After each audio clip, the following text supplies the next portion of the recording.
Hello and welcome, wherever you may be on this cool and crisp spring morning. This week I have a couple of reminiscences from Edwin Wolfe, and as usual several passages where we can listen to Gurdjieff's teaching. The first one's from Fritz Peters.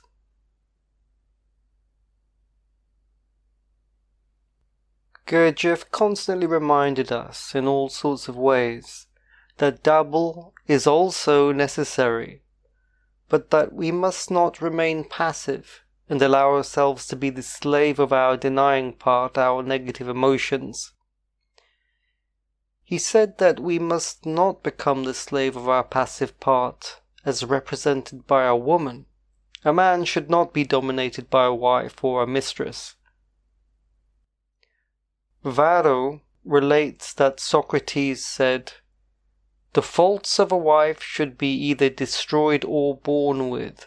By helping her get rid of the fault, a husband makes her more agreeable, and by putting up with the fault, he becomes a better man."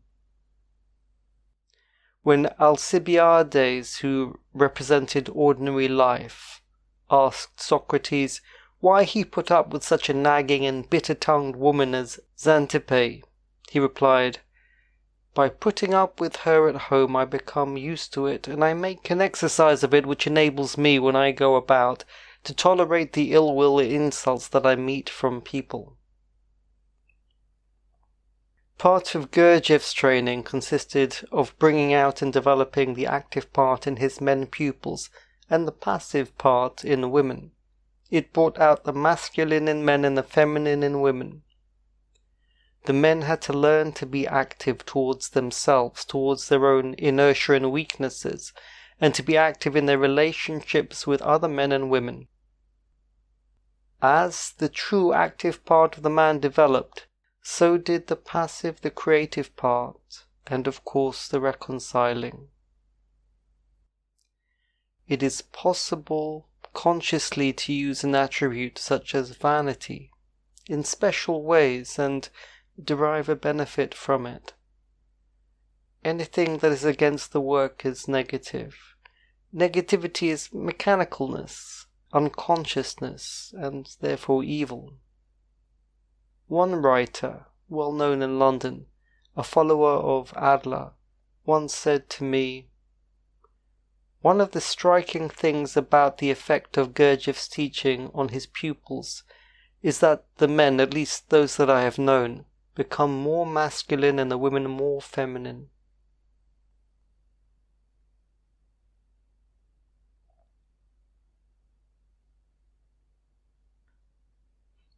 Well, the world was probably in a better place then than it is today. Today there's a lot of separation between men and women. It's not entrust, faith, love, it's forgotten.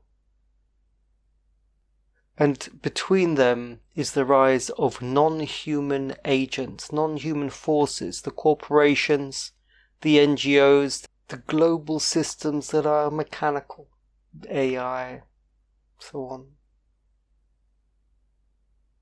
It is the non-human that is growing and living at the expense of real human life.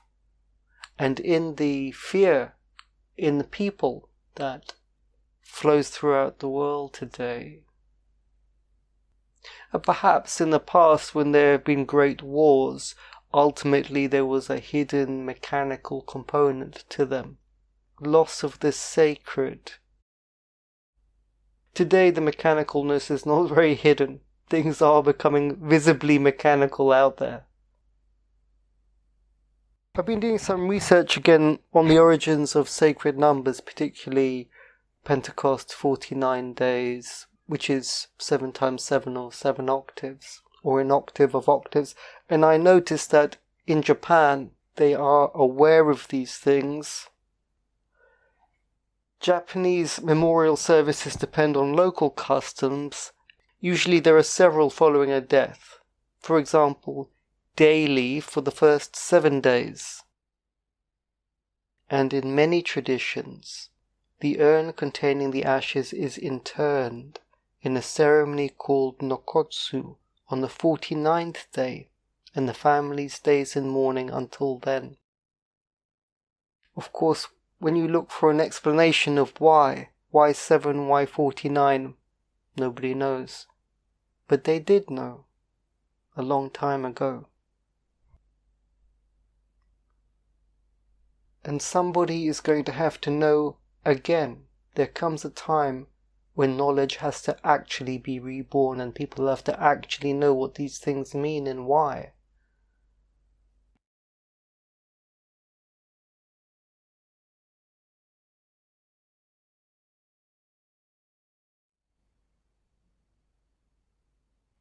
An Eastern teaching describes the function of the four bodies of man, of their gradual formation, and the conditions of this growth in the following way. Let us imagine a vessel filled with various metallic powders. The powders are not in any way connected with each other, and every accidental change in powders in the position of the vessel changes the relative position of the powders. If the vessel be shaken or tapped with the finger, then the powder which was at the top may appear at the bottom or in the middle, while the one which was at the bottom may appear at the top. There is nothing permanent in the position of the powders, and under such conditions there can be nothing permanent. This is an exact picture of our psychic life. Each succeeding moment, new influences may change the position of the powder which is on the top and put in its place another which is absolutely its opposite. Science calls this state of the powders the state of a mechanical mixture. The essential characteristics of the interrelation of the powders to one another in this kind of mixture is the instability of these interrelations and their variability. It is impossible to stabilize the interrelation of powders in a state of a mechanical mixture, but the powders may be fused. The nature of the powders makes this possible. To do this, a special kind of fire may be lighted under the vessel which, by heating and melting the powders, finally fuses them together. Fused in this way, the powders will be in the state of a chemical compound. They can no longer be separated by those simple methods which separated and made them change places. The contents of the vessel have become indivisible, or individual. This is a picture of the formation of the second body. The fire by means of which fusion is attained is produced by friction, which in its turn is produced in man by the struggle between yes and no. If man gives way to all his desires or panders to them, there will be no inner struggle in him, no friction, no fires. But if, for the sake of attaining a definite aim, he struggles with desires that hinder him, he will then create a fire which will gradually transform his inner world into a single whole. Returning to our example, the chemical compound obtained by fusion possesses certain qualities, a certain specific gravity, a certain electrical conductivity, and so on. These qualities constitute the characteristics of the substances in question, but by means of work upon it of a certain kind, the number of these characteristics may be increased, that is, the alloy may be given new properties which did not primarily belong to it. It may be possible to magnetize it, to make it radioactive, and so on. This process of imparting new properties to the alloy corresponds to the process of the formation of the third body and of the acquisition of new knowledge and powers with the help of the third body. When the third body has been formed and has acquired all the properties, powers, and knowledge possible for it, there remains the problem of fixing this knowledge and these powers. Because, having been imparted to it by influences of a certain kind, they may be taken away by these same influences or by others, by means of a special kind of work. For all three bodies, the acquired properties may be made permanent and inalienable possessions of the third body. The process of fixing these acquired properties corresponds to the process of the formation of the fourth body, and only the man who possesses 4 fully developed bodies can be called a man in the full sense of the word. This man possesses many properties which ordinary man does not possess. One of these properties is immortality. All religions and all ancient teachings contain the idea that by acquiring the fourth body man acquires immortality, and they all contain indications of the ways to acquire the fourth body, that is, immortality. In this connection, certain teachings compare man to a house of 4 rooms. Man lives in one room, the smallest and poorest of all, and until he is told of it, he does not suspect the existence of the other rooms which are full of treasures. When he does learn of this, he begins to seek the keys of these rooms, and especially the 4th, the most important room.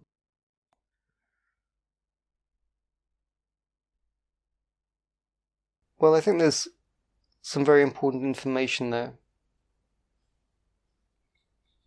Yesterday I was thinking to myself that heaven is not a place where you retire and things stop. People have said that in these higher states there is no time, there is no gender, there is no person, there is only the self. It's not correct. Life is always lived, there is always time, even if it is of such a different quality, it barely seems like time when observed from the perspective of an ordinary man. But something is flowing and something is happening, and heaven is simply a place where the people there are processing energy at a higher level. They're doing far more work than us, but because of the elegance of their higher being bodies and the perfection of their inner qualities, it is the energy that they produce which is higher. On the earth there is the possibility of developing fine skills, a lithe body, like one of those elven kings in Lord of the Rings, something like that, which is a saint of the body, as well as you may be a saint of the love of God. And presumably you could be a saint of warfare, different qualities, but a fine, intuitive, transcendental quality may be possible. All of which is a long journey for a man, and this struggle changes from a struggle against this world to the birth in a higher world, where the world that you're born into supports the flow of shimmering light, which is the work of that world.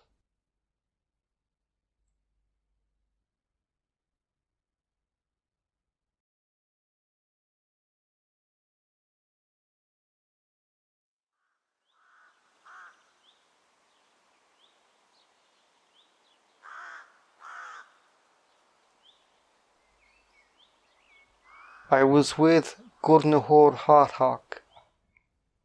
He turned off the only lamp in his laboratory, which drew its power from a special magnetic current. My astonishment increased even more, for in spite of the sudden darkness, I could clearly see through the walls of the Har Kadhar Tsakha. that the needles of the ammeter and voltmeter had stayed in the same positions.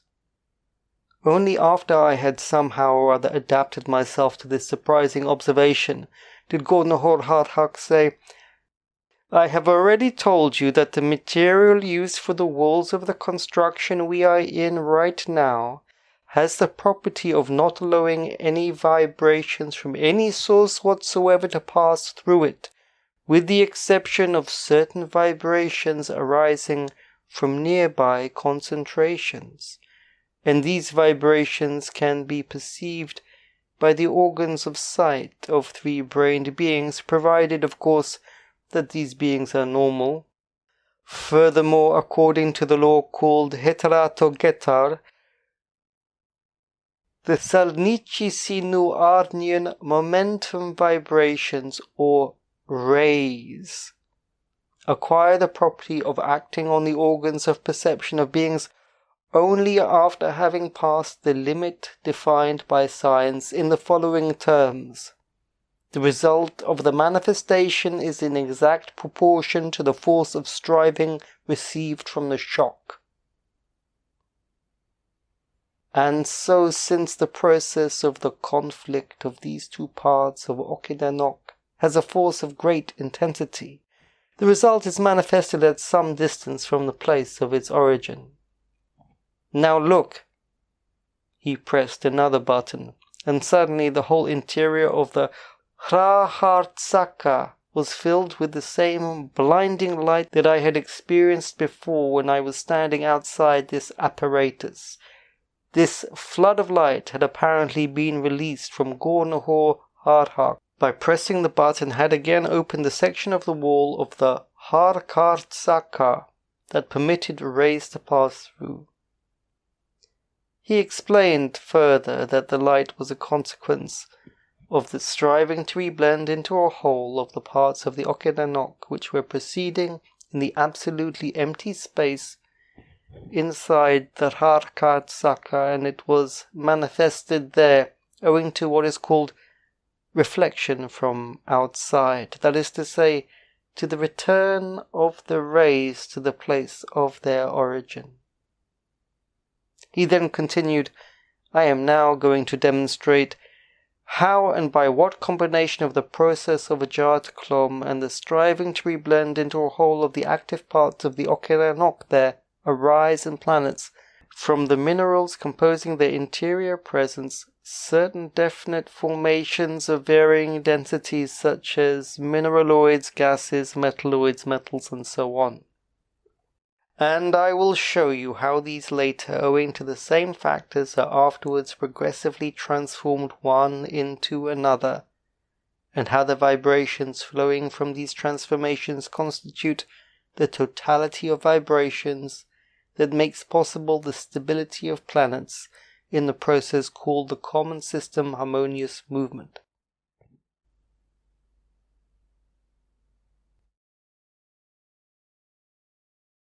Regarding the moon, I saw some interesting graphs. In this one it shows that you sleep much better when there is a new moon.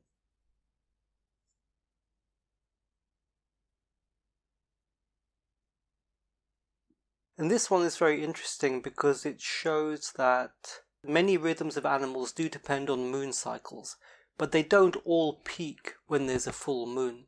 Some of them are offset and peak when there's a half moon or something else. One day scientists will say, "Oh, of course the moon affects everything. We have always known that. And the reason is because," say it with me, "bananas are high in potassium." And as Gurdjieff has taught us, it is impossible for these people to understand the living nature of the cosmos because they are man 1, 2, 3, who have been mechanically created and have not done enough being particle duty to reconcile the astral body from which they can see reality, from which they have a triangulating identity. A couple of stories from Edwin Wolfe, who was an important student of Gurdjieff in New York.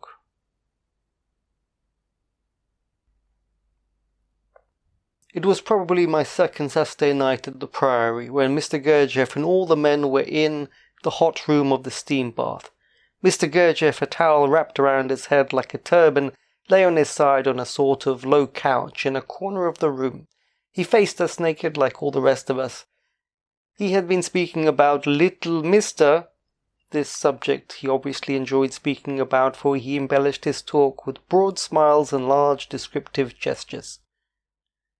I thought I understood what he meant, but I wanted to be sure. I turned to the man sitting next to me and asked. He pointed down to between his legs. Mr. Gurdjieff was now saying that often little Mr. was often more powerful than big Mr. His influence over big Mr. was really impressive. In fact, little Mr. was often the real boss. When Mr. Gurdjieff stopped speaking, there was a certain amount of subdued laughter. Then silence. Suddenly I broke this silence by speaking. I was sitting on a bench directly in front of Mr. Gurdjieff, and I spoke with an extraordinary intensity. A man could make a very good thing out of a place like this, couldn't he, Mr. Gurdjieff?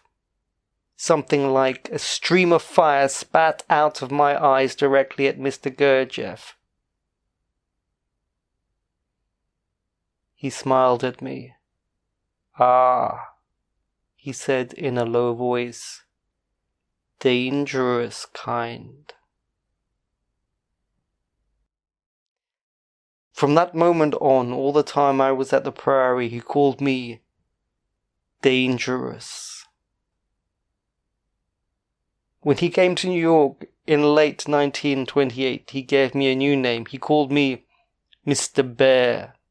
On his last visit to New York, he called me Anger. In the days of Mr. Gurdjieff's last visit to America, I was not only his Minister of Finance, he gave me a second title. I was his Minister of Bath. This involved my paying for all the bath tickets for Mr. Gurdjieff, myself and all the men who went along on the Saturday nights. In addition, there were many trips for various services the attendants had given us. I always arranged with the desk clerk to get Mr. Gurdjieff a dormitory bed and clothes locker at the end of a row next to the window. This gave him some privacy and made it easier for him to get at his clothes when dressing. For I always got a clothes locker with a door that swung away from the bed. Many did not, and they were a nuisance. In the hot room on these Saturday nights, I always spread thick towels on the back seat and arms of the wooden seat for Mr. Gurdjieff. When all this was arranged, he sat down. One night he sat down and immediately got up again. He walked out of the hot room. I followed him to the elevator where he rang. The door opened and we got in. We made to the lobby floor. When we got out, he said, "I go barber." There were no customers in the shop when we went in. Only the head barber was there. Mr. Gurdjieff sat in the first chair in a row of 3. I sat against the wall not far away. When the barber had put a sheet around Mr. Gurdjieff, I thought I heard Mr. Gurdjieff say something in Russian. The barber began shaving Mr. Gurdjieff's head. Once in a while I heard a few words spoken between them, but these remarks were brief and there were only a few. When the barber had finished shaving, he took off the sheet and dropped it on a nearby chair. Mr. Gurdjieff got up and stood by the chair. As he did, the barber moved in front of Mr. Gurdjieff, and with reverence leaned forward and kissed Mr. Gurdjieff's left and right shoulder. With that done, he stepped back a short distance, folded his arms on his breast, and stood there motionless, with his head bowed low. Mr. Gurdjieff walked slowly out of the shop, and I followed him. For myself, I could not believe what I had seen. It seemed incredible. I had not the slightest idea of what Mr. Gurdjieff had said to the barber in the few times he had spoken. I was deeply moved to have seen this barber's reverence there in that little shop on West 46th Street in New York City. Later, when Mr. Gurdjieff and all the men were back at the hotel about to go into supper, Mr. Gurdjieff said, Poor Wolfe, he not have bath today, you all must pity him. I kept silent, still moved by the astonishing event I had so recently witnessed.